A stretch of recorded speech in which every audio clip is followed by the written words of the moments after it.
ইমান যে উপহাৰ পালোঁ ৰাইজৰ পৰা মাত্ৰ ফেচবুকত ভিডিঅ' এটা বনোৱাৰ কাৰণে। আজি কিছুমান উপহাৰ আপোনালোককো দেখুৱাম।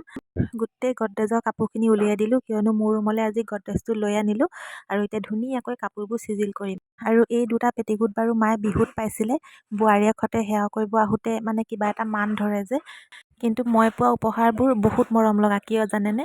এনে বাৰু খাৰু, মণি, চুৱেটাৰ, চেণ্ডেল, যোৰ কাপোৰৰ পৰা বহুত পালোঁ, কিন্তু আটাইতকৈ মৰমৰ উপহাৰ মোৰ এই গামোচাকেইখন।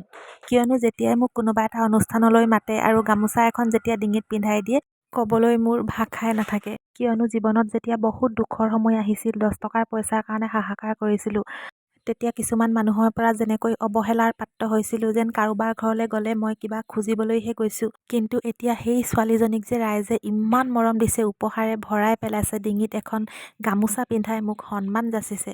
একো ভাল কাম কৰা নাই, মাত্ৰ ফেচবুকত ভিডিঅ' এটা দিয়াৰ কাৰণে আজি এইখিনি মৰম পাবলৈ যে সক্ষম হ'লোঁ, সেইবাবে মই বহুত বেছি সুখী। আৰু এই সন্মানৰ বাবে মই উপযোগী এইটো কাৰণে হ'লোঁ, কিয়নো মই সাহস কেতিয়াও নেহেৰুৱালোঁ, কেতিয়াও জীৱনত হাৰ নামানিলোঁ। মাত্ৰ দেউতাই কৈ থৈ যোৱা সেই কথাষাৰ মনত ৰাখিলোঁ যে কৰ্মই ধৰ্ম।